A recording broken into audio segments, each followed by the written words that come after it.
Pada video kali ini tuh aku akan jelasin ulang bagaimana sih cara mendapatkan beasiswa China Government Scholarship.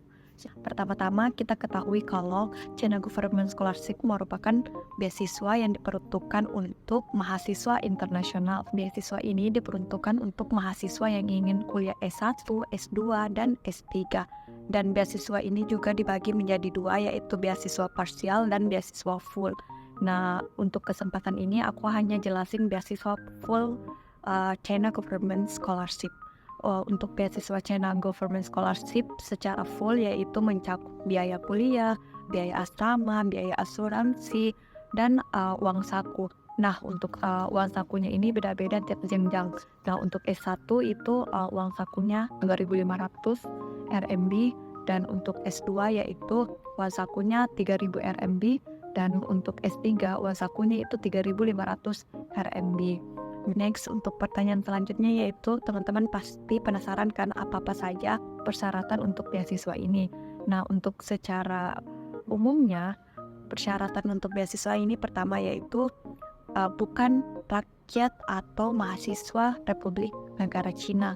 Dan yang kedua yaitu sehat mental, karena nanti untuk persyaratannya itu ada medical check up. Nah, untuk teman-teman yang ingin mendaftar jenjang S1 yaitu maksimal usianya itu 25 tahun, dan untuk S2 itu maksimal umurnya yaitu 35 tahun, dan untuk teman-teman yang ingin mendaftar S3 yaitu maksimal umurnya 40 tahun.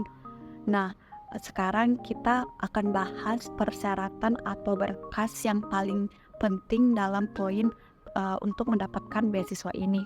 Nah, poin-poinnya saya paparin ya, dan bagaimana sih step-step yang harus dipenuhi untuk mendaftar beasiswa ini. Nah, yang pertama yaitu application form. Nah, application form ini dapat di-download di website, tapi sebelum di-download teman-teman harus mengisi data yang lengkap, habis itu di-print dan kemudian dilampirkan di berkas-berkas yang akan dicantumkan untuk mendaftar di beasiswa ini. Nah, yang kedua yaitu ijazah. Nah, buat teman-teman yang ingin mendaftar S1 otomatis ijazah terakhirnya yaitu SMA. Dan untuk teman-teman yang ingin mendaftar S2, ijazah terakhirnya yaitu ijazah S1. Dan begitupun teman-teman yang ingin mendaftar S3 yaitu cantumin ijazah terakhirnya. Next yaitu poin selanjutnya yaitu transkrip nilai. Kemudian berkas selanjutnya yang harus dipersiapkan lagi yaitu yang keempat, study plan atau rencana studi atau proposal. Nah, untuk jenjang S1 itu diperuntukkan untuk membuat study plan atau rencana studi. Nah, minimal katanya yaitu 800 kata. Untuk jenjang S2 dan S3 mungkin lebih diperuntukkan untuk membuat proposal atau semacam riset sesuai dengan jurusan yang dituju. Next yaitu surat rekomendasi atau recommendation letter.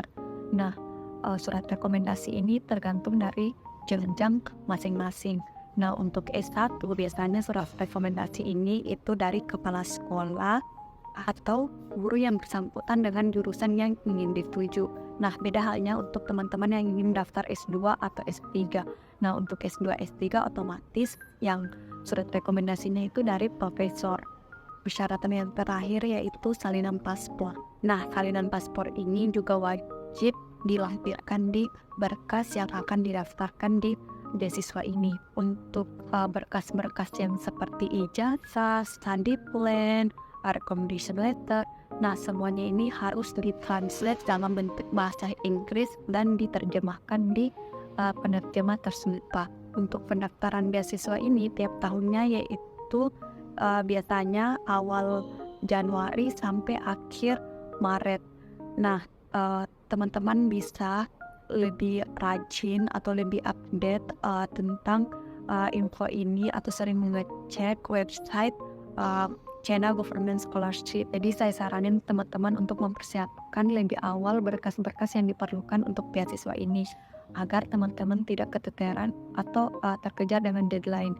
Nah, untuk beasiswa ini teman-teman bisa kirimkan di dua jalur. Pertama yaitu jalur kedutaan. Nah, untuk jalur kedutaan yang ada di Jakarta, alamatnya saya tuliskan di deskripsi di bawah ya. Dan yang kedua yaitu teman-teman bisa langsung kirimkan ke universitas masing-masing.